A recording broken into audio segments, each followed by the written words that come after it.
realidad, con lo que debería ser el género de entrevista. Y para eso, tomen nota, les recomiendo que tomen nota de todo, porque el trabajo práctico va a ser todo en base a lo que vamos a hablar ahora acá en la clase. Yo estaba cambiando al trabajo práctico, que seguramente lo trabajaremos en las respectivas clases de práctica después, con las respectivas comisiones. Y la idea es justamente hoy nos visita por los años para que les presente todo lo que estamos montando.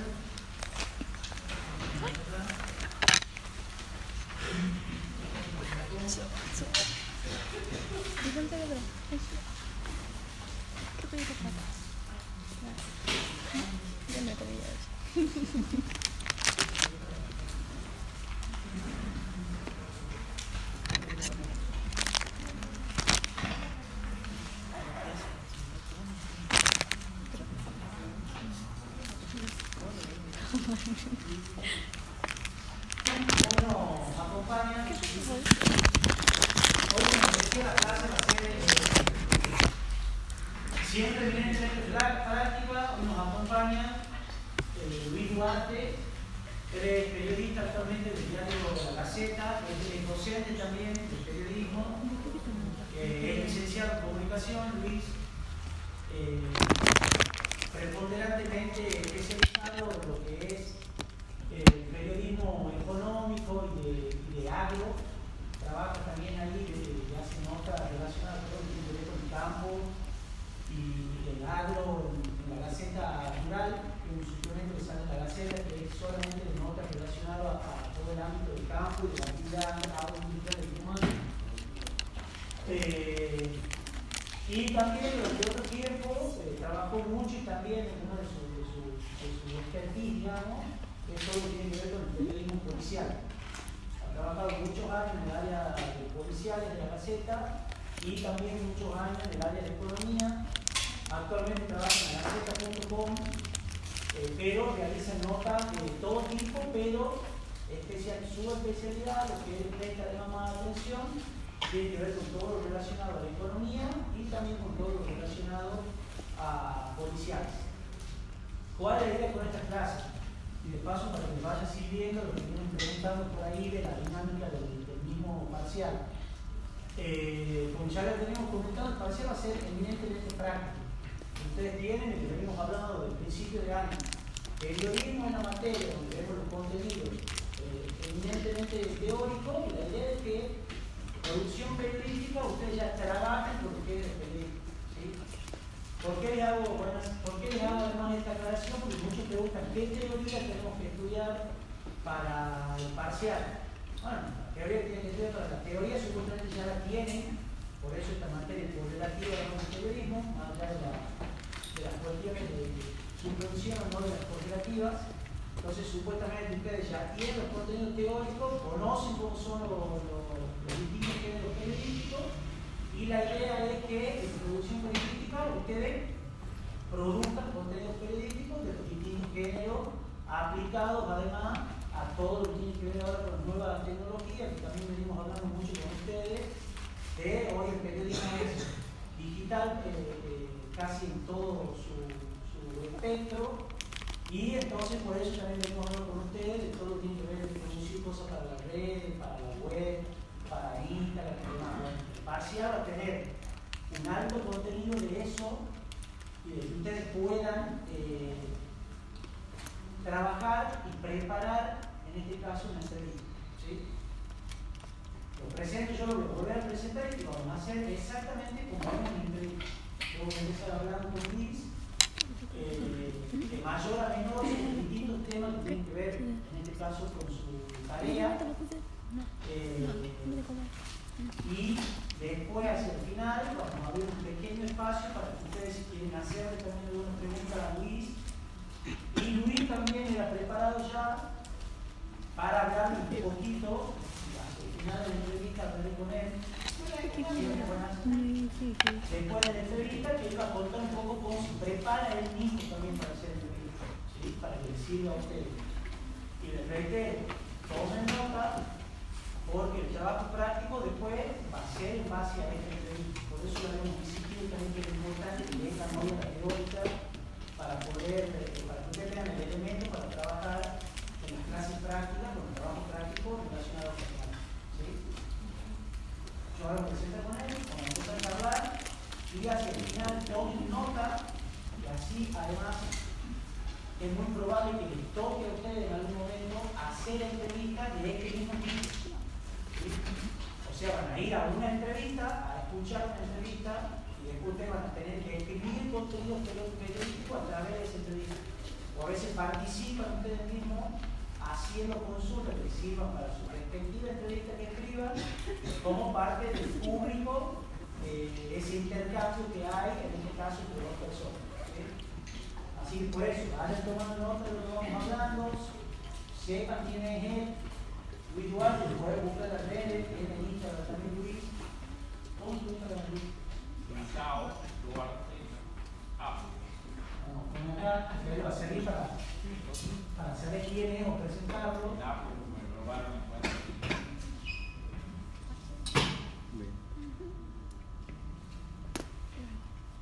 ¿Cómo habla?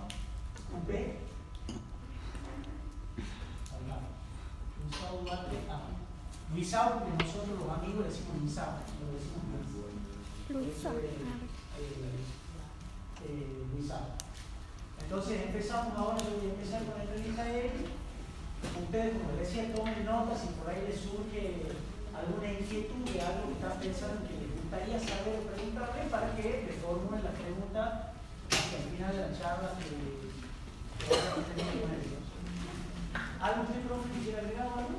Sí, por ahí es interesante que repase la teoría. El profesor Ignacio Sánchez tiene escrito un capítulo sobre entrevista específicamente en el libro Aproximaciones al periodismo. ¿Sí?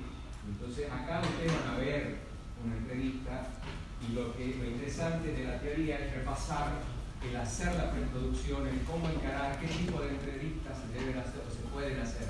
¿Está claro? Sí. Bueno, gracias Luis por la visita, lo volvemos a presentar. Luis Duarte, como les decía, él es licenciado en comunicación, es periodista, trabaja actualmente en el diario La Gaceta, actualmente en la Gaceta.com y en la Gaceta Natural, y también es profe de periodismo. Y vamos a comenzar preguntándote, Luis, desde el principio de cómo llegaste, cómo elegís o por qué elegís estudiar esta carrera. Bueno, primero que nada, gracias por la invitación, me gusta hablar con ustedes. Bueno, la verdad que desde la adolescencia me gustó mucho trabajar, escuchaba mucha radio, programas de radio, visitaba la radio, tenía 13, 14 años, 15 años, me metía así, ni siquiera pedía permiso, entraba a la radio y veía cómo era ese mundo, cómo trabajaba en la producción, en la pecera, cómo estaban en el estudio, cómo se organizaban, cómo se coordinaban. Trataba de ver qué miraban cuando daban la hora, el locutor, por ejemplo, porque estaban ahí. Ya. Y después, obviamente, puntualmente sobre el periodismo, sí me metió de lleno. Intentar saber, cuestionar, analizar, leía muchos diarios, secundario, así que bueno, eso me llevó a meterme mucho, preguntar mucho, como dicen en el periodismo. El periodismo es uno de los oficios más viejos del mundo desde que nació. Uno siempre pregunta cómo te llamas, en el primer momento. El ser humano, la primera pregunta es ¿quién sos vos? Así que nacemos haciendo periodismo. Bueno, eso es lo que me llamó la atención. Ahora vos Luis, venís, sos de Orán, venís de Orán, de Salta. ¿Cómo ha sido esa, también me imagino que no era menor tomar una decisión de irte de ahí del lugar de donde estaba, venirte, buscar una experiencia en la que tenga la carrera? ¿Por qué decidís venirte? ¿Cómo tomaste la decisión de venir a a Tucumán a estudiar la carrera? Bueno, el límite era lo económico, obviamente, y hasta dónde me dejaban ir mis padres. Si tenía la opción de ir a Córdoba, por ejemplo, Buenos Aires, pero mi padre no, pero hasta Tucumán llegás, además ya tenía la TCF que había familiares aquí en Tucumán. La limitación, el condicionamiento era que no había una carrera de periodismo o de comunicación social con título universitario en ese momento, estoy hablando del 97, 98, y así que me metí de lleno en un terciario de periodismo y a la vez estudiaba Derecho, que es una cuenta pendiente también, yo tengo que terminar Derecho. Pero bueno, combinaba esas dos áreas, hasta que, bueno, abrieron la carrera en una UNTA, en la Universidad Santo Tomás, así que, bueno, ahí me metí de lleno y fuimos la primera promoción, imagínense. Claro, pero Tucumán era lo más cercano, era la posibilidad, mucho, no sé si hay alguien de otra provincia, bueno, cuestión económica, también obviamente uno en oral no había mucha salida, muchos caminos en cuanto a lo académico, universitario, y tampoco menos sobre todo esa rama, digamos, hablando de periodismo. Claro, nosotros, nosotros que somos más o menos de la misma edad, compartimos por ahí algo que era muy propio de nuestra generación, que había pocas universidades, Claro. públicas poquísimas, que tenían la carrera de comunicación, Sí. y privada también, había pocas en Buenos Aires, Sí. y por ahí se dificultaba el poder, si tenía la intención o proyectaba, decir, yo quiero tener el título universitario, un título relacionado directo bueno, a ver dónde te digo, ¿no? ¿Y por qué derecho? ¿Por qué derecho ahí en ese momento cuando todavía no tenía? Y porque, bueno, también esas condiciones de los padres, digamos, tenía que tener un título universitario. Era la exigencia. Claro, Era era la como, condición, digamos. como te dejamos, te bancamos que vayas a Tucumán, pero queríamos el título universitario. Bueno, eso es tradicional en las familias. No sé ahora tanto, pero en su momento era así, digamos. Te mandamos a estudiar y queremos el título universitario y queremos que sea la generación que tenga el título universitario. Lo conseguimos. ¿Y cómo ha sido, si querés un poco entre lo personal también y el camino profesional, el momento ese, porque me imagino que también debe haber tenido su costo, ahí cuando eras todavía joven, pasando recién la adolescencia, y decirle a tu viejo, a tu familia, mira, dejo derecho, abierto la carrera acá privada. ¿Cómo ha sido eso? ¿Ha sido traumático? ¿Ha sido sencillo? No, gracias a Dios, por suerte. Entendieron mis padres, vieron que era lo que yo quería, aceptaron y pude hacer ese cambio. Obviamente era un cambio fuerte por el hecho de que me quería pagar una cuota mensualmente, además de lo que me enviaba para mantenerme, tanto pagar el alquiler, el día a día. Así que bueno, fue fuerte el cambio, pero bueno, y eso me llevó a exigirme, obviamente, ¿no? A poner el pecho, a esforzarme y para lograr el título lo antes posible. Y estamos hablando de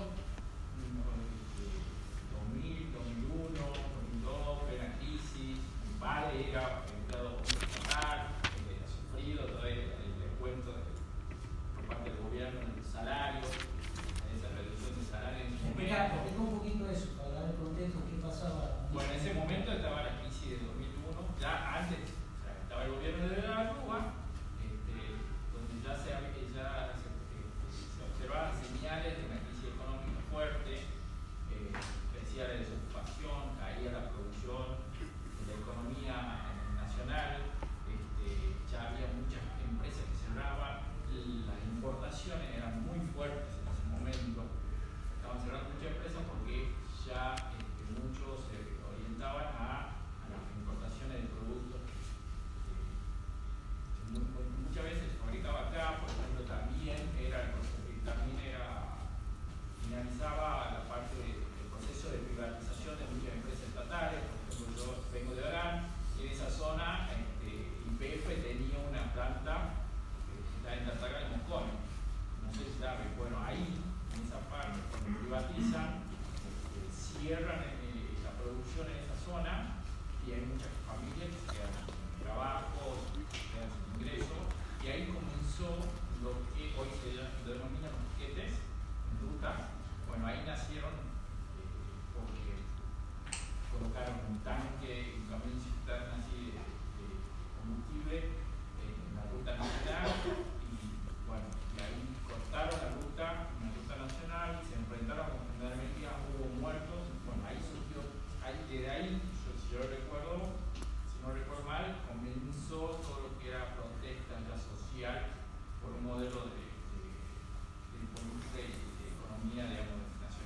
Claro, surge justamente el movimiento piquetero. Exactamente. Ahora ya lo conocemos normalmente como piquetero, surge en aquel momento ahí cerca de donde vos estabas. Sí, embarcaciones aduanas, embarcación Tartagal, Marcón. Claro, lo que vos mencionabas ahí para terminar la idea, es una de las medidas que toma el gobierno de la Rúa, el ministro de Economía de ese momento, dice para equilibrar la economía le reducimos un 20% el salario a todos los empleados estatales y también a los jubilados.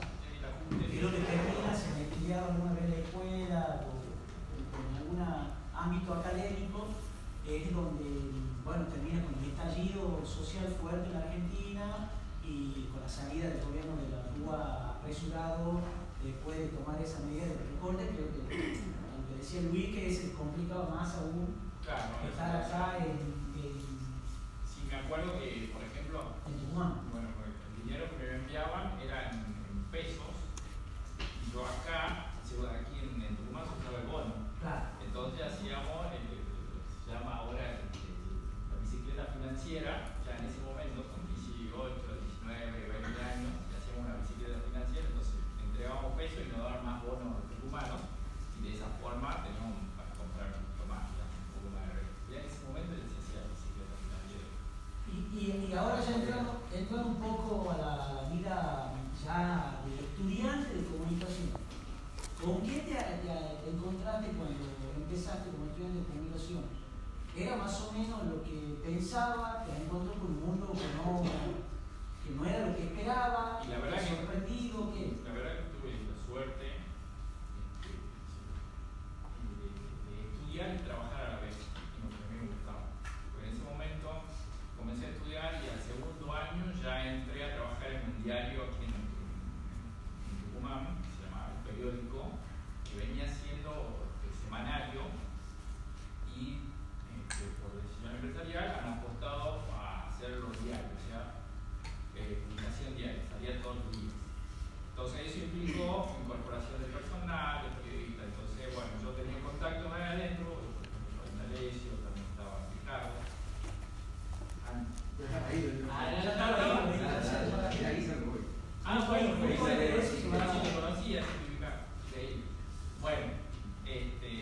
bueno, ahí me incorporo y comienzo a trabajar en el diario periódico. Comienzo en deportes, en sección de deportes. Y bueno, obviamente tuve la suerte de trabajar y estudiar a la vez, pero la verdad que sí me sirvió un montón, fue una gran escuela a la práctica profesional real, digamos, dentro de una redacción. Yo la verdad estaba enamorado de la redacción. Me encantaba estar ahí, permanecer ahí, salir de la facultad y tomarme el colectivo. ¿El 6 o 106? Sí, no me acuerdo cuál era. O el 101. También. No me acuerdo. Bueno, salir de la facultad, almorzar y partir hacia la redacción. A mí me gustaba salir a las 11 de la noche, volver a las 12 a mi departamento, a mi casa y repasar un poco lo que había visto y el otro día levantarme y ir a la facultad. Ese era mi día. Yo estaba chocho, ¿no? Aprendía mucho todos los días, conocía gente todos los días. Y bueno, era un momento a la vez, digamos, por la cuestión socioeconómica, triste, pero también era como que me daba el incentivo ese. ¿Cómo hacía? Es una realidad que se va repitiendo por ahí en la Argentina cívica nuestra. Por ahí muchos estudiantes hoy por hoy, tanto en comunicación como en otras carreras, viven esa realidad que te tocaba vivir a vos hace 20 y pico de años atrás, de laburar y estudiar al mismo tiempo. ¿Cómo sobrellevabas eso? Sí, bueno, era difícil, tenía poca vida social. La vida social se hacía generando amistades con compañeros de trabajo, compañeros de la facultad, pero sí era trabajar de lunes a domingo,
seleccionar, me acuerdo que eran 100 noticias por hora, más o menos llegaban, de toda parte del mundo. Entonces yo tenía que leer todo y ir viendo cuál era lo importante, no solamente para la selección, sino también para avisar, digamos, a gente de política o del mundo que tenía esta información.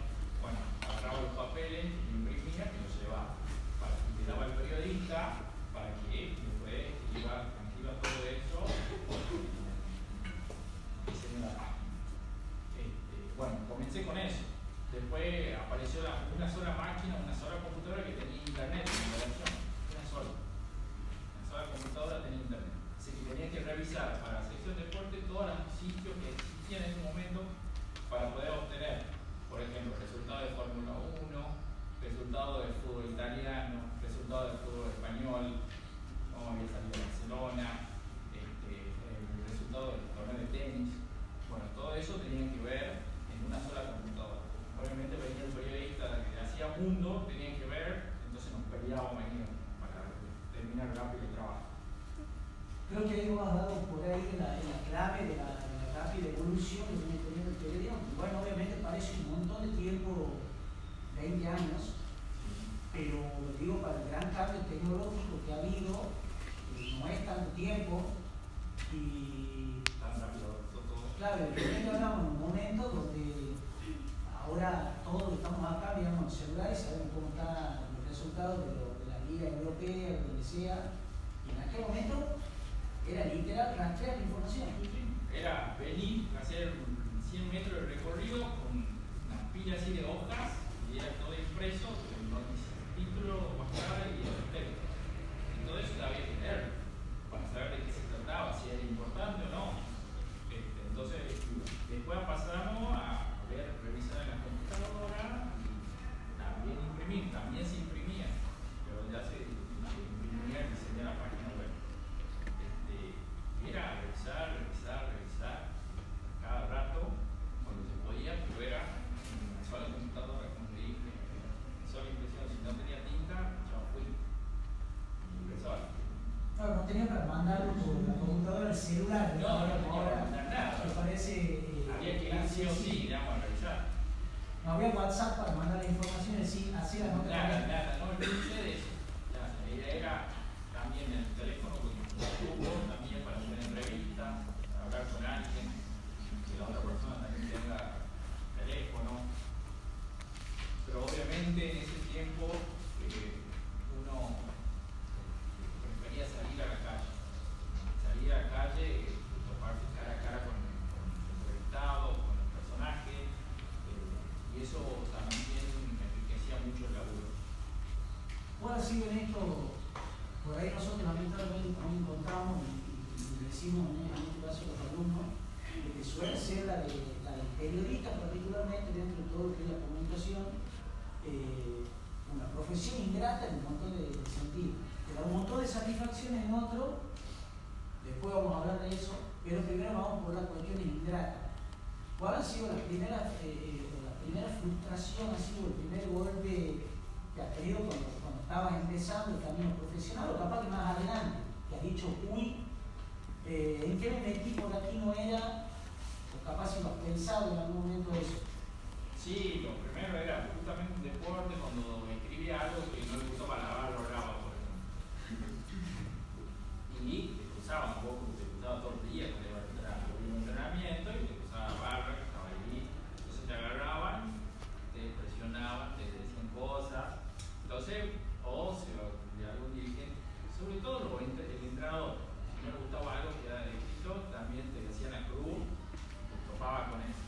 Y ahí como que te vas formando, vas marcando un perfil de periodista que querés tener, es decir, vas a, obviamente, respetar todas las opiniones, pero decir, ¿tiene razón o no? O yo voy a defender lo que escribí o estuve equivocado.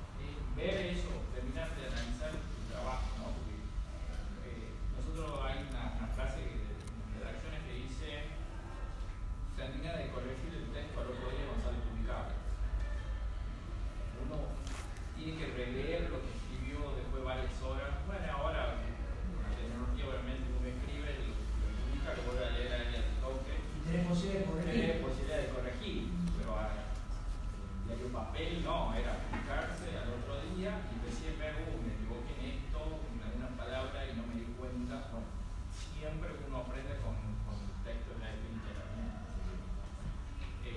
Eso fue un poco marcado al principio. Después, obviamente, era escribir, intentar estar siempre cerca de lo que pasaba, de reconstruir el hecho, la noticia, acerca de la realidad, marcar la verdad, chequear siempre varias fuentes.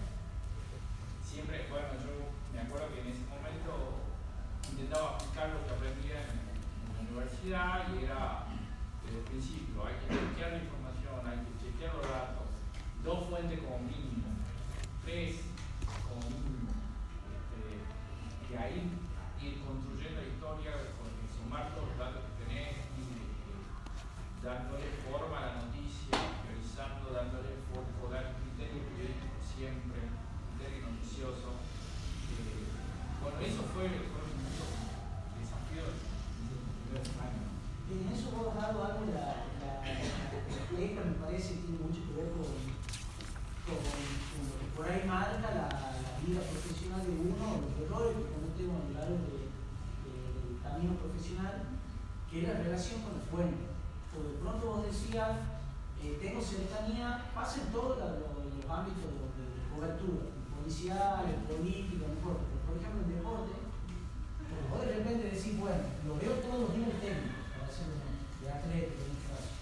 O veo a varios de los jugadores, o incluso los veo a la barra.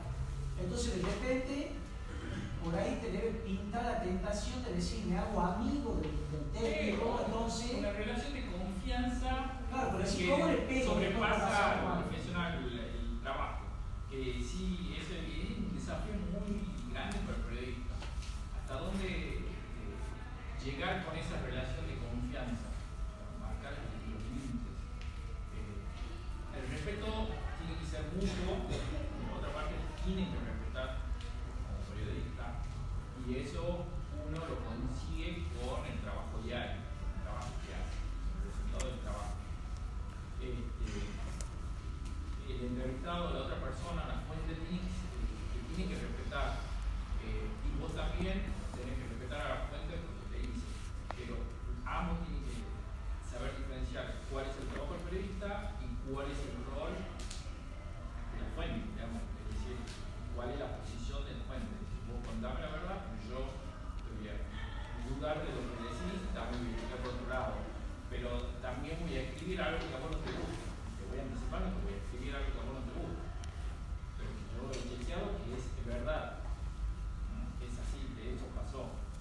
Bueno, ese es la relación que existe. No cae la tentación de que decir, me vuelvo amigo del técnico, entonces no hablo más de él. Claro, me omito, me callo, no digo nada. Claro. Y lo dice otra persona, o otro periodista, o lo dice en otro medio. Es error, completamente un error.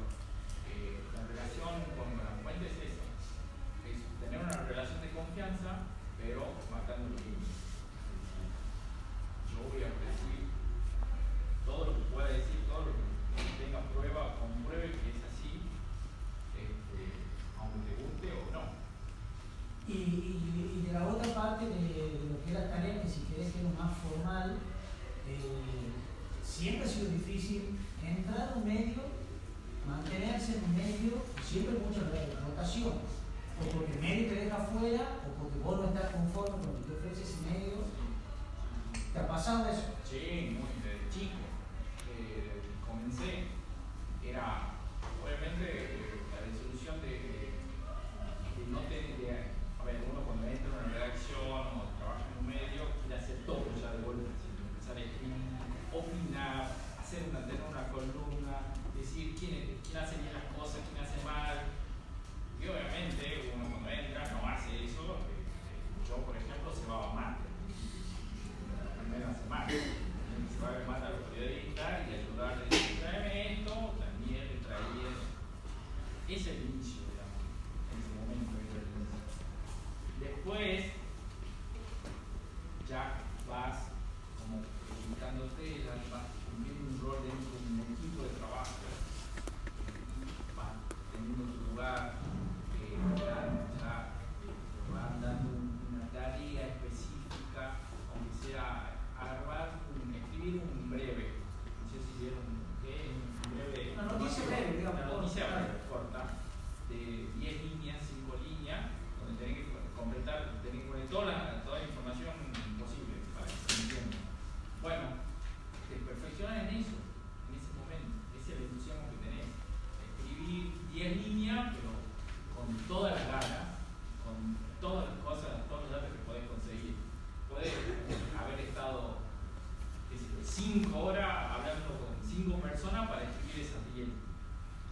día leer lo que escribiste es una emoción muy grande. Y de a poco ya vas a ver, un día tenés 10 líneas, al otro día ya escribís una noticia, alguna entrevista que te mandan a hacer, entonces ya tenés un poco más de espacio. Y así con los años, con el paso de los años, vas a terminar haciendo una columna. Pero lleva tiempo. Lleva tiempo, hay que tener mucha paciencia. Y mientras tanto, uno tiene que perfeccionarse, tiene que aprender, tiene que aplicar todo lo que uno sabe, lo que viene aprendiendo, de lo que aprendió de la facultad, de la universidad, de estudió, y pensar, digamos, y armar ese noticia. ¿Qué a uno por ahí cuando es estudiante, me pasó a mí, me pasó a vos también, que te pasa mucho decir, ¿para qué más en el caso si estás estudiando y tenés la suerte de estar laburando de lo mismo que estás aprendiendo en la facultad? Y uno por ahí dice, esto no me sirve para nada. ¿Para qué estudio? ¿En qué que te acordés que te ha hecho así un clic de decir, ahora entiendo esto de cualquier materia o de cualquier año de cualquier derecho? Ahora entiendo menos mal que he estudiado, porque cursé una carrera, porque ahora me está sirviendo para esto. No, bueno, era el choque ese de ir de un aula a una redacción. El choque es grande. Tenía un compañero que tenía muchos años escribiendo, decía, todo lo que aprendiste en la escuelita no sirve. Que era, una parte era cierto y otra no. Pero, por ejemplo, respecto a tu pregunta, es porque el tipo de escopetas que existían. Eso me pareció, lo apliqué así, me acordé cuando me enseñaba, cuando lo estudiaba, cuando lo escribía, lo practicaba en la facultad, a la hora de sentarme a escribir, me acordaba de eso, los tipos de escopetas que existen. Ahora me sirve. Digamos. Esto me sirvió aprender esto, o practicar esto. Es decir, un copete interpretativo, un copete directo, noticioso. Me acuerdo de eso, por ejemplo. Y que sirve un montón, porque de ahí, obviamente, uno se topa con un espacio blanco y no sabe cómo encarar cosas, cómo encarar una noticia. Eso me sirvió un montón para arrancar. ¿Te han corrido de algún trabajo? No, cerraron. Cerró el diario cuando estaba. ¿Y cómo siguió eso? Y fue muy duro. Después de muchos años, digamos, ver cerrar una empresa, ver muchos periodistas, muchos compañeros, fotógrafos, diagramadores, hasta el chofer del vehículo transportaba todos los días, quedarse sin trabajo es duro.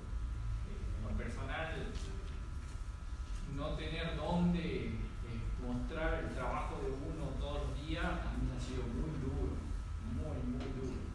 Y en ese momento, a ver, sí, estábamos horas y horas haciendo el mismo trabajo, haciendo el trabajo para una misma empresa.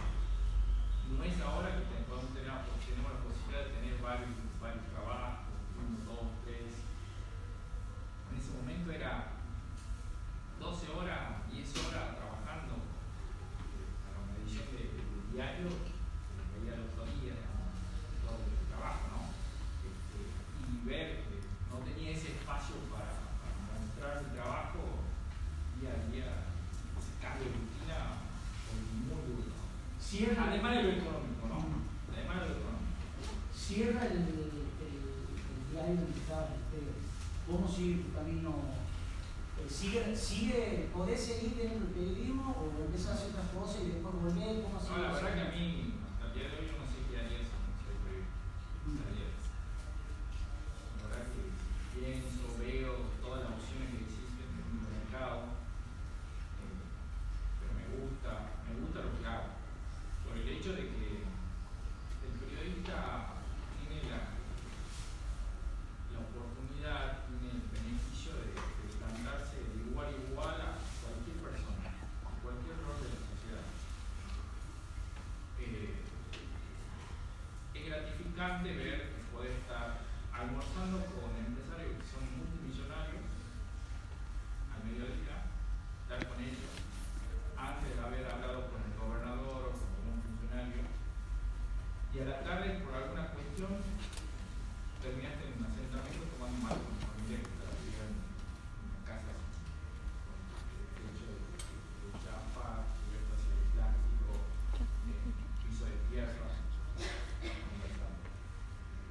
de eso agradezco siempre al periodismo.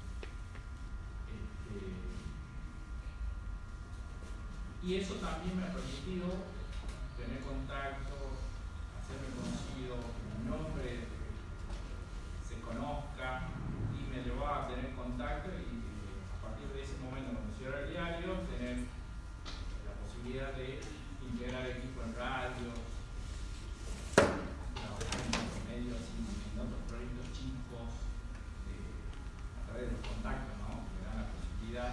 Bueno, eso también ve como gratificante, ¿no? Es decir, te quedas sin nada en un momento, pero tenés muchas puertas abiertas luego, ¿no? ¿A dónde seguiste la después de un proyecto chico y después por dónde pasaste?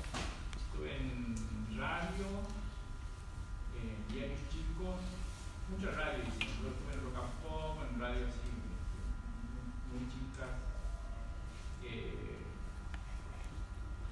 Estuve en Ciudad del Este también intentando, estuve en diario Ciudad del Este, hice pocas cosas. Bueno, después hice prensa institucional en el Ministerio de Educación de Salud.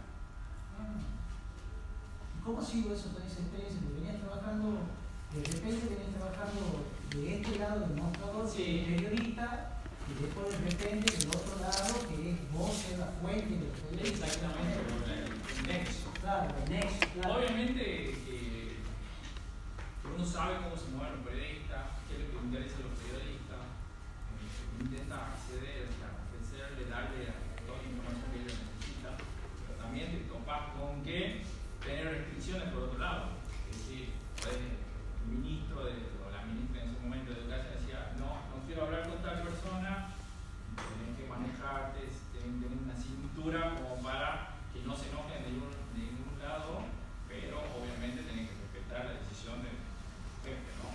Claro, pasó de ser el que busca lo que no quiere que se diga, a ser al que impedir que se diga lo que... A limitar la información. Claro. Exactamente, a no dar todo lo que... a dar lo que podía dar, nada más. Pero sí, obviamente, en ese momento era como una cosa que me agarraba diciendo, no quiero estar acá, quiero estar acá, que del otro lado. Quiero ser el periodista que está buscando información. Pero bueno, yo entendía el trabajo de los periodistas por eso, por mi experiencia. Y bueno, era un desafío muy grande, ¿no? Pasaste muchos medios, después... Eso es exacto, de ahí vuelvo a Tucumán, cuando abren el tribuno de Tucumán, me llaman, me sumo al equipo, y ahí pasé por varias secciones también.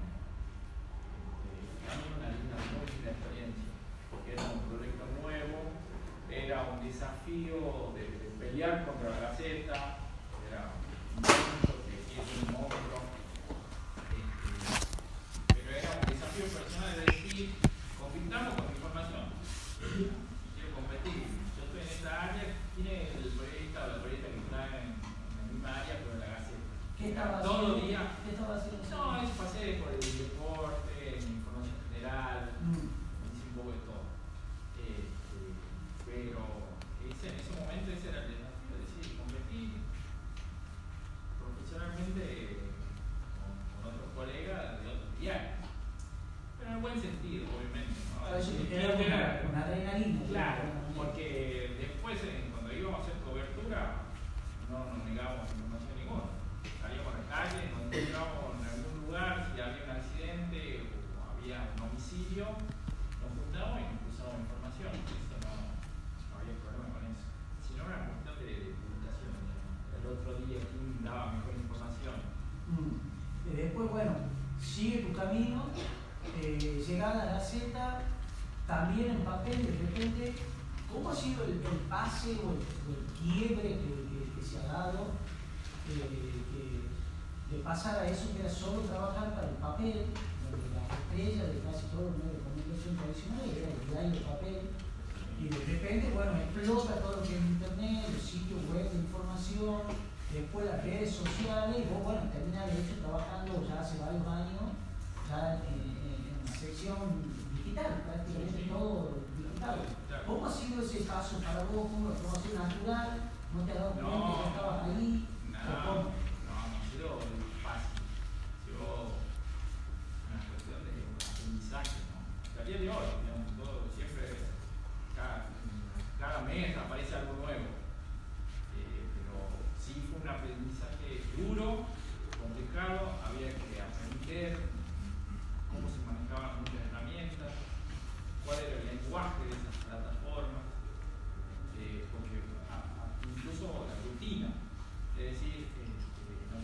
teníamos, yo venía trabajando en redacción para el diario Papel, donde pasábamos hora y hora, no solamente escribiendo, sino escribíamos, nos levantábamos, íbamos a tomar un café, volvíamos, o íbamos a tomar un café con un entrevistado para escribir al otro día sobre otro tema, y volver y seguir escribiendo, y me decían a las 10 horas puedes cerrar tu nota colocando el título y lo demás. Pasar a la web es un cambio duro, es estar sentado y actualizar información constantemente. Es ahí donde uno aprende el lenguaje, como dije recién, es decir, la importancia dentro del periodismo digital de la inmediatez, por ejemplo, de ubicar ya lo que estaba pasando, la actualización constante, cosa que no nosotros veníamos, como dije, trabajando 10 horas en una nota, hablando con 5 personas durante una hora, y recién sentaron a escribir o trasladar toda esa información. En este momento, cuando pasé a la web era confirma, decime sí o no, si era así, te decían sí, bueno, subimos 4 párrafos y se publica, pero está chequeado la información. Pero era inmediato, era una actualización constante, tener el movimiento dentro de la página, mucha información, generar volumen de información, y todo eso en lo menor por el tiempo posible. Sí, además pasar, me imagino un rol donde antes solo te preocupación del texto, o sea, escribir bien, Además, y ahora de repente editar la foto, subir la foto, todo. ¿Cómo desde el vamos, mientras un texto tenga más tiempo, mucho mejor. Siempre va a pasar eso. Claro. Obviamente, en la web ha cambiado esa mentalidad, ese chip, y nos metimos de lleno a escribir textos muy cortos, de pocos párrafos, de pocas líneas, el uso de las palabras dentro del título, el tamaño de los títulos. Antes, por ejemplo, en el diario Papel, hasta el día de hoy, obviamente, ¿no?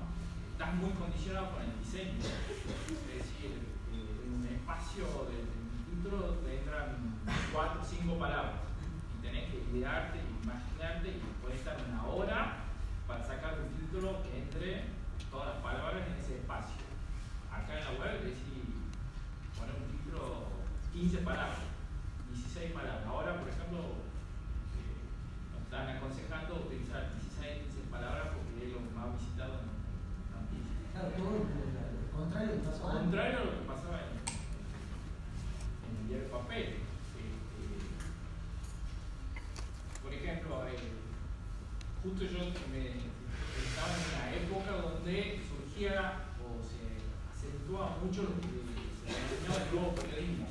Es donde se establece un texto fluido, bien tratado, muy cerca de lo literario, de la literatura, con mucha metáfora, contando cuentos.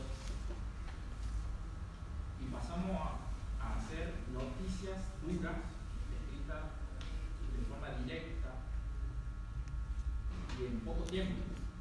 Eso es el cambio. O sea, venimos de género periodístico noticias, el inicio, pasado por el nuevo periodismo, y volvimos a hacer noticias duras para publicarlo rápidamente.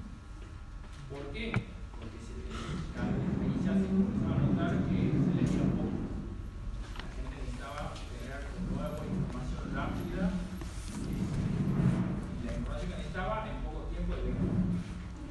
Entonces, bueno, ese obviamente uno empezó a darse cuenta de cómo venía la mano, cómo venía el cambio, y tenía que especializarse con la información, con la herramienta, todo el elemento disponible. Al paso del tiempo, primero era texto y foto.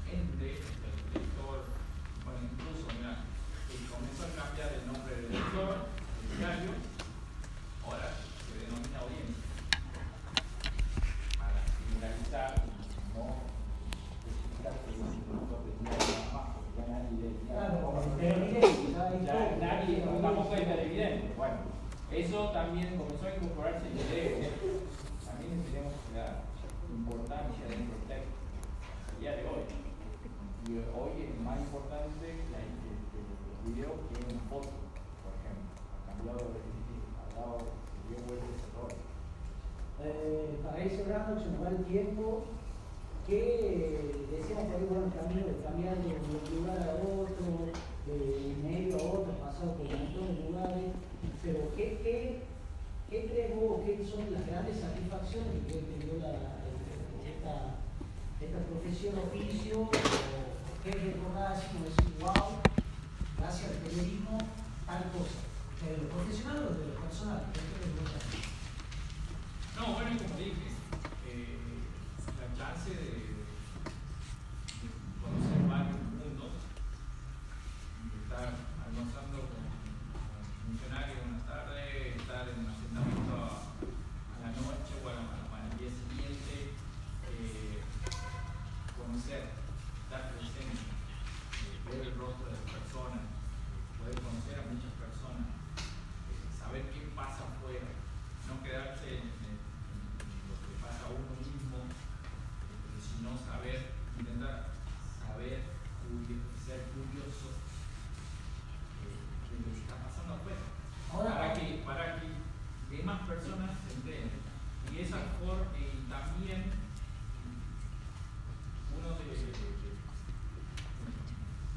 privilegio es que tenemos la posibilidad de acceder a los lugares y que publicando, haciendo ese trabajo, podemos, no sé si cambiar la vida, porque eso también genera una frustración porque hay algunos trabajos que no trascienden y no les puede cambiar la vida a las personas, pero su trabajo es que se conozca una historia para ver si se puede cambiar la vida de esa persona, ¿no?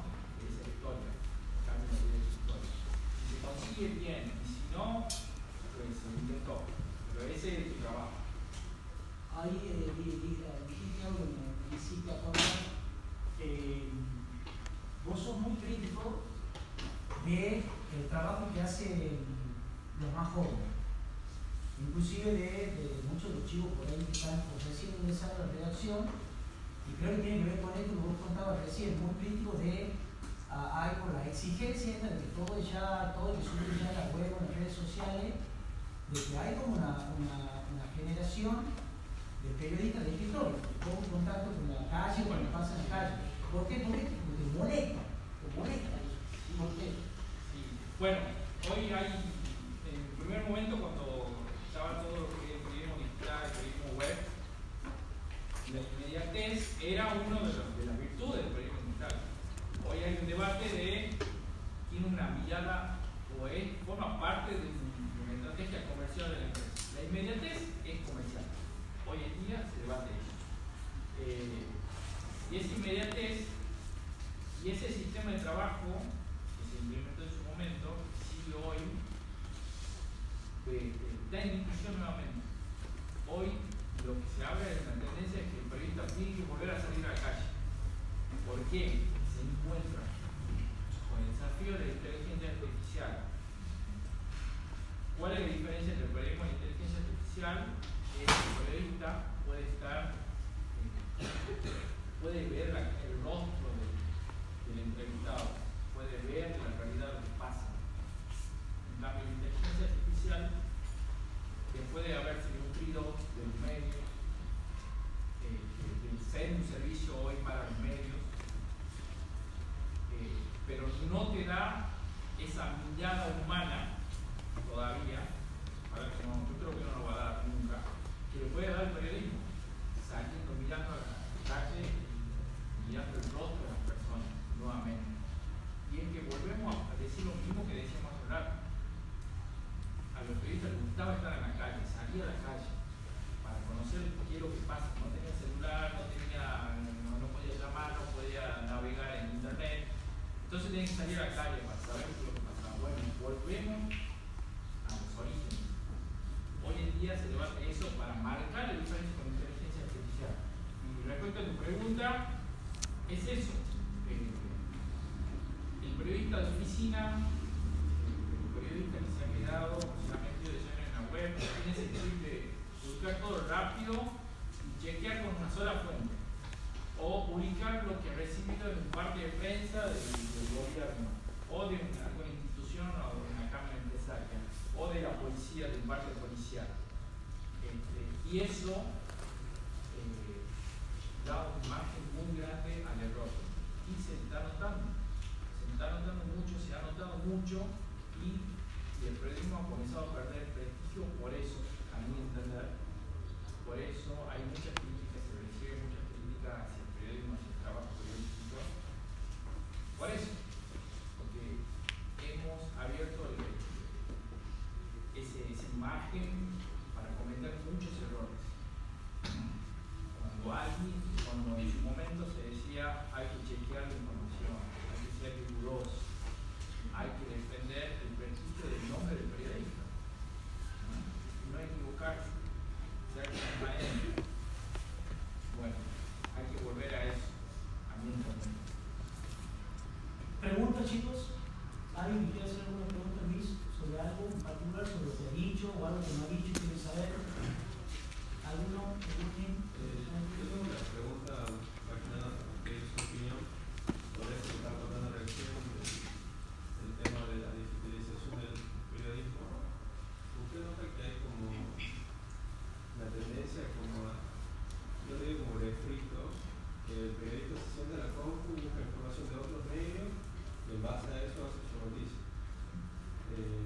No es tendencia, es una práctica. Claro. Lamentablemente es una práctica. Obviamente hay limitaciones, por ejemplo, yo no puedo, si estoy trabajando en alguna información de política nacional, obviamente yo no tengo acceso a fuentes de Casa Rosada, por así decirlo, o del Ministerio de Economía. Sí me tengo que basar en información que publica en medios de Buenos Aires. Es ahí donde tengo que ver en quién confío. ¿Qué medio es el que me da toda la información? Yo considero que ha sido, que tengo mayor confianza, debe ser chequeado, que te da un amplio margen de confiabilidad. Pero igualmente como está jugando de mano el juego. Exactamente, y en esos casos, por ejemplo, nosotros el trabajo que hacemos es no publicar tan rápido, sino esperar. Si vemos que publica Infobae algo, esperar que lo publique también Ámbito, La Nación y Clarín. Recién ahí, como que vamos a tomar una información nacional o de otra parte del mundo, digamos. No dejarnos llevar solamente por un medio. Ese es un poco el día a día que tenemos. Porque creo que también ahí lo que quizás también se refiere es esto de que hay poca generación de contenido original. O sea, te contratan a vos en medio de una página web y te dicen subir cinco informaciones que en 3 horas, y fíjate si hay informaciones que estén teniendo muchas repercusiones. Entonces se convierte en periodista que lo único que hacen es replicar, que es rearmar, cambiar un par de cosas de información que han escrito otros y publicar. Eso también se da mucho. Eso se da, sí, obviamente. Información local. ¿A eso te refieres vos? Información local, sí, obviamente. Hay información local, nacional, pero no, pues, esa poca práctica del periodista sentarse y elaborar algo propio. Claro, por eso te marca la diferencia. Yo no voy a poder. Es muy difícil conseguir información que surge de Buenos Aires. Tengo pocas fuentes que me pueden dar esa información, digamos, no voy a poder trabajar con invitación. Sí, acá localmente, obviamente, esa práctica del periodismo digital hace que la actualización, ese desafío de la actualización constante hace que, bueno, obviamente, tengamos la posibilidad de hacer una buena cobertura, de estar llamando a las personas para conocer alguna información nueva que puedan trabajar. Sí pasa eso. Y obviamente, pero también pasa lo contrario. Hay gente que sí produce información local en la web, por ejemplo. Claro, pero se vuelven menos. Son menos cada vez, por supuesto. Sí, por eso decía hace un rato que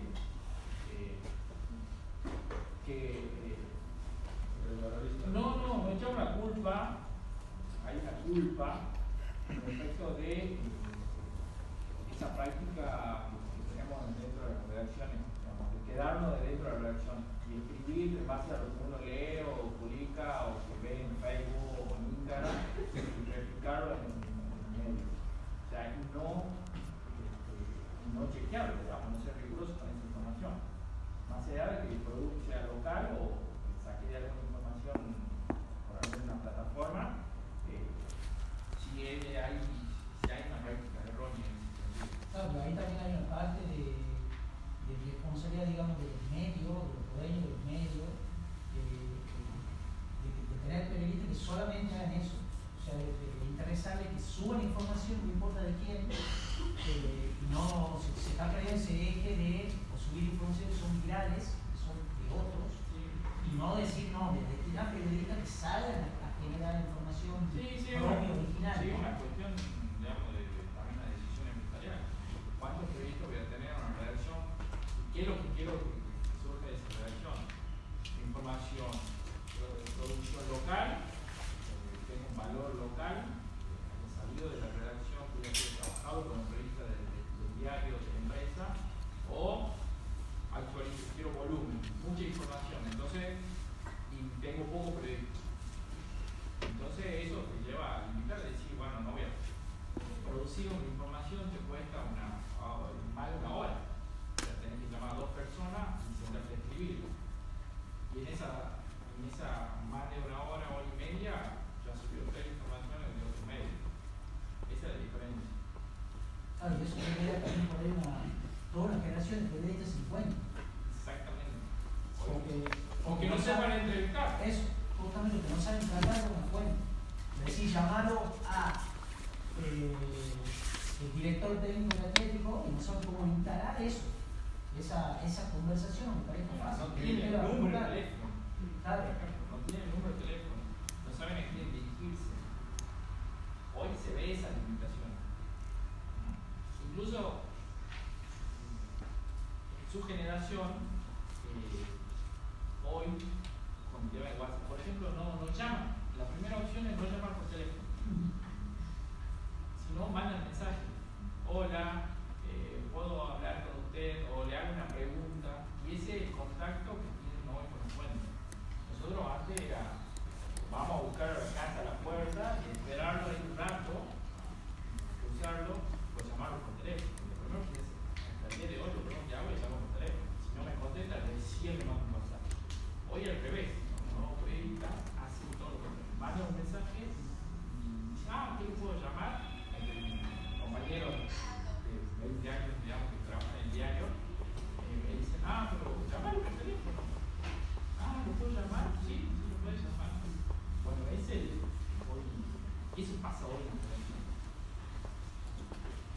¿Alguna otra pregunta? Hola, soy Roxana. Le quería preguntar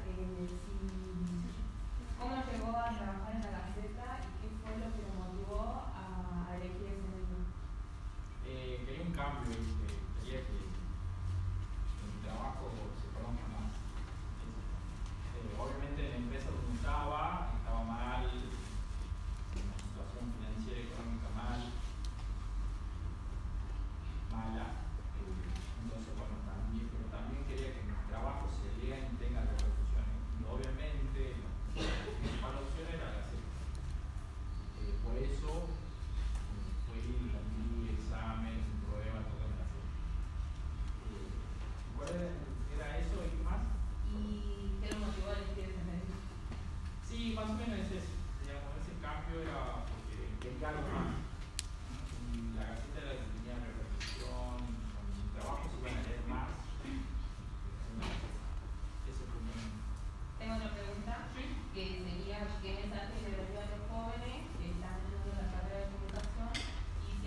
3 días, uno todo el tiempo en la calle, yendo y viniendo. Ese esfuerzo no se lo olvida más, esa experiencia no se lo olvida más. Y no estás pensando en que me paguen hora extra. Y no te acordás que estás cobrando poco. Bueno, eso es lo lindo de los libros. Lo malo es la última parte esa. ¿Alguna otra pregunta, chicos? Yo tengo una pregunta para hacerle, es ¿por qué acá en Tucumán no hay mucho compromiso con cierto tipo de información? Como por ejemplo, un caso en particular que se está viralizando en Tucumán es el de Jala Robles, que el hijo de una persona que trabaja en Canal 10 dicen que no hay una información investigada, o que los medios no están hablando de ese caso porque dicen que hay una persona que trabaja en Canal 10 en un programa conocido. La verdad que no te conté el caso. No. ¿Qué pasó? Pero igual a la respuesta de eso hay un montón de... Depende. Hay un montón de casos que no tienen que ver con ninguna conspiración por detrás, que simplemente no lo conocemos por ahí en los otros medios, porque realmente por ahí hay limitaciones legales y por ahí hay otras limitaciones que son lamentablemente así, que tienen que ver con esto que siempre hablamos con ustedes muchas veces, que es hacia dónde está el interés público. Y tal vez, por ejemplo, te doy un ejemplo, yo lo vi en algún momento. Todos saben quién es Paulina Diego. Saben que es un caso que todavía sigue con un montón de cuestiones irresueltas y demás. Y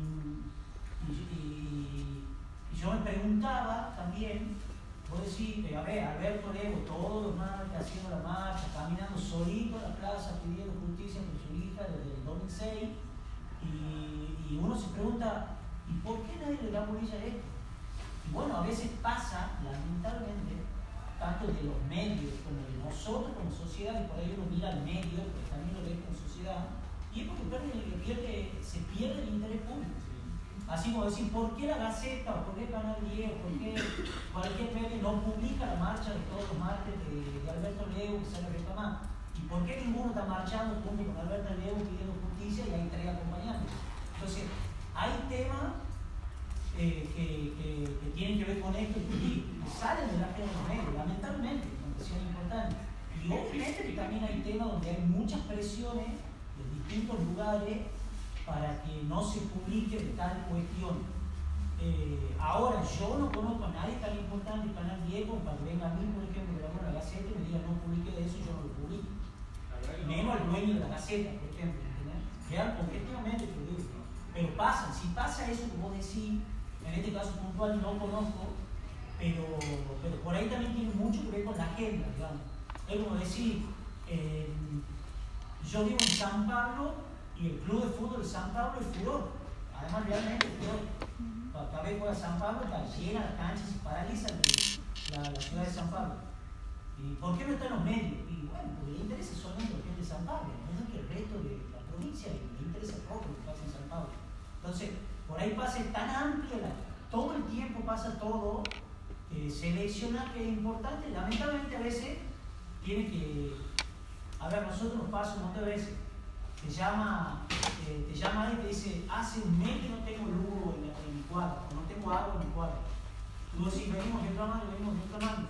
Y uno lamentablemente le dice, ¿saben qué? Hagan lío.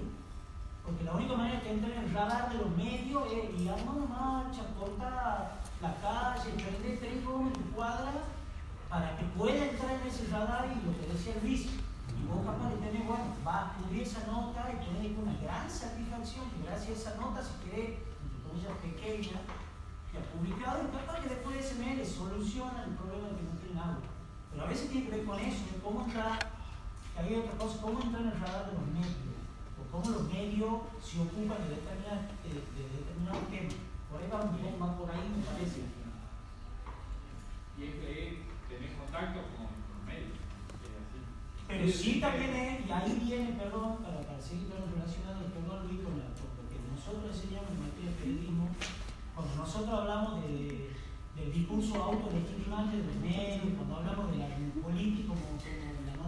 hablar de negociación política, cuando hablamos de medios hegemónicos, de lo arbitrario que es de la agenda de los medios, tiene que ver con todo eso. Lamentablemente es una realidad, o sea, los medios son los que definen cuál es la agenda, digamos. Hasta que hay tanta presión social de algunos temas que no le queda otra a los medios hegemónicos, a los grandes medios, es decir, me tengo que ocupar de esto. Son muchos factores, no siempre es que hay una conspiración detrás de algo. También las hay a veces, obviamente, también las hay, por supuesto que hay de todo un poco, pero la mayoría de las cosas no tienen que ver con la conspiración. Siempre además es difícil mantener una conspiración, es muy difícil. Más hoy por hoy, por donde se escapa por algún lado, va a entrar por las redes, va a salir, va a empezar a salir, pero no le quede otro medio de ocuparse. Porque hay que publicar algo. Claro. Ya es viral, ha tenido repercusiones, ya se habla. Hoy realmente más que nunca es difícil tapar el sol de un dedo. Es difícil, no poder, porque además te lo exige la audiencia. Exige la audiencia. Incluso cuando escribimos una noticia, nosotros como periodistas no publica todo lo que sabe. Será 40%. Sí, pero no protege a nadie, a veces no podés. O no podés, o hay cosas que van a decir. O no tenés dudas sobre una información, no se publica. Claro, pues yo no tengo la certeza, yo sé que Luis me robó una campera que estaba en mi cumpleaños. Pero como no le puedo dar a cana, no tengo ninguno de los otros que estaban, me diga sí, Luis me robó copia, que nunca le hizo la guerra, que me ha robado, pero si sí me lo ha robado, pues ¿quién tiene razón? O en mi caso, no estoy hablando del caso, pero si vienen y te dicen, mira, porque este me ha robado. Vengo a denunciar, quiero que publiquen que este tipo es un ladrón que está robando todo el barrio. Y vos vas a decir, bueno, ¿a quién más le robó? No, yo sí, no sé a quién más, pero no te dicen quién más. Va a la comisaría, tiene causa. Y capaz que efectivamente lo robaron, pero ¿cómo se va para publicar eso? No es así, o solamente lo que habrá sacado, no sé, una bici que ha sido sin querer, no sé, algo pasado que no es tan cierta la denuncia. A eso voy. ¿Vos querés contarlo? Bueno, sí, Mariana. Pensando un poco en esto de los miedos, de tener miedo un poco a la exposición, a las situaciones en las que te encontrás por ahí con gente poderosa, digamos. ¿Cómo vos has cumplido eso al principio, no? Porque contás que citas como que has juntado con empresarios. Esa es la primera pregunta. Y por otra parte, como digo, ¿cuál ha sido tu satisfacción en este que te voy a decir, bueno, capaz que yo no hago ningún cambio en la sociedad o no sé, que tu noticia le llegue a alguien, como cuál ha sido lo que te ha hecho sentir así como más satisfecho en todo tu recorrido, digamos? Algo tiene que haber. Sí, vamos por partes. Por la primera. ¿Cómo transcurrió, cómo vivimos, o cómo te escapamos un poco de ese miedo? Claro, de enfrentar a la otra parte. Yo con el laburo, siempre, desde el principio, sí tenía miedo con publicarlo. O sea, sí tenía esa duda de decir cómo va a repercutir. Pero mi herramienta fue ser lo más riguroso posible, chequear todos los datos, toda la información que esté en el texto, que sea corroborado, que sea chequeado, para el otro día, eso iba a ser mi defensa. No me van a decir a mí, la otra parte, el empresario, que es mentira. No, esto es verdad, esto ha pasado. Sí, me pueden recriminar, ¿por qué ha publicado? Pero ya ahí se me fue el miedo, ahí se me fue el temor, se me fue la duda. Mi defensa es el rigor, chequear toda la información y que se publique de esa forma. Esa es mi defensa, ante cualquiera. Iba al juicio y también obviamente tener la tranquilidad de que dar espacio a todo el mundo, dentro del texto, dentro del trabajo, que todos digan lo que quieran opinar. determinen o fundamento respondan según la acusación o según la situación. Ese al otro día no se puede decir nada. O si se enojan, no es por lo que escribiste, sino por lo que se publicó. No sé si responden. Sí, sí. Y después lo otro, sí, las historias. Digamos, historias personales de gente que tenía alguna enfermedad, pedía auxilio, asistencia, en los barrios, problemas con asentamientos que cobraban a la gente por asentarse a algún puntero político, que ese puntero político después tenía causas, sin trabajo de vecino. Bueno, o por ejemplo, me acuerdo que había un conflicto entre Cañeros, bueno, el histórico conflicto entre Cañeros con los dueños de ingenios. Y en ese momento, sí me gustó cómo se resolvió porque se logró con muchas publicaciones, muchas notas, se logró cambiar una ley que favorecía a los cañeros. O sea, favorecía a los que no tenían. ¿Verdad? Son vulnerables en este caso, con menos poder, terminó a favor de ellos. Y es una situación de además, obviamente, era correcto. Estaba bien. Entonces nosotros logramos que el gobierno cambie una ley que beneficia en su momento a los empresarios, no a los cañeros, en este caso, al cambiarlo, beneficiaba a los productores, por ejemplo. Era pelea. Bien, humano. Humano. Última por ahí, chicos, vamos hablando. ¿Algo más?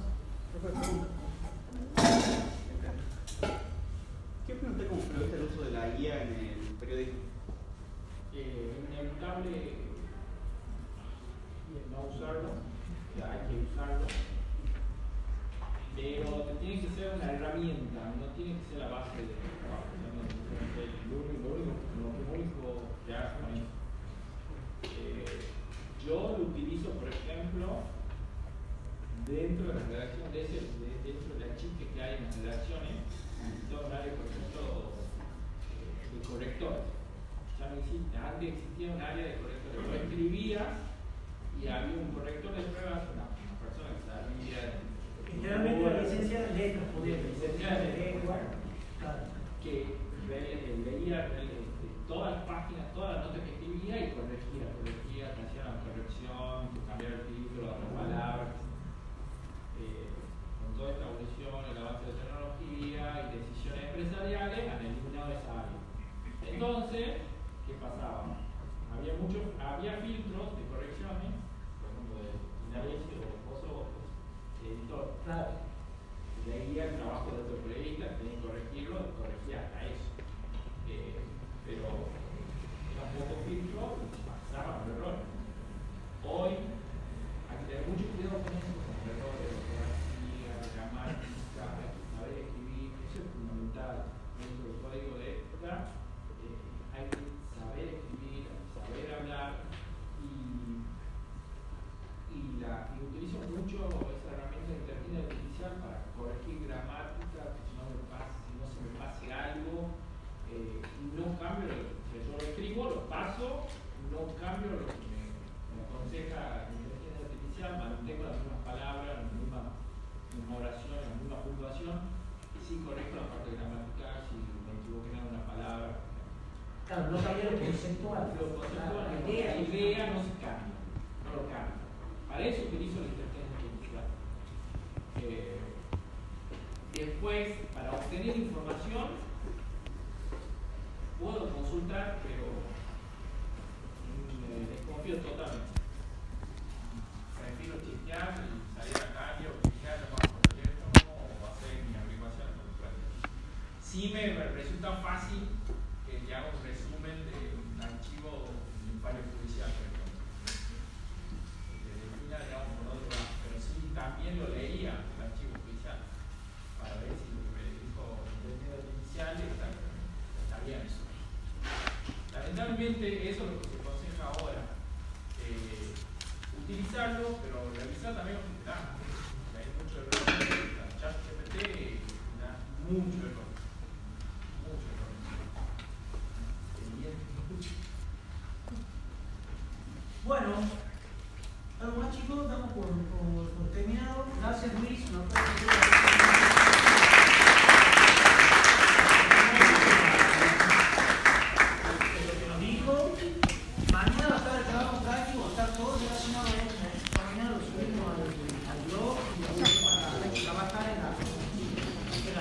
¿Dónde?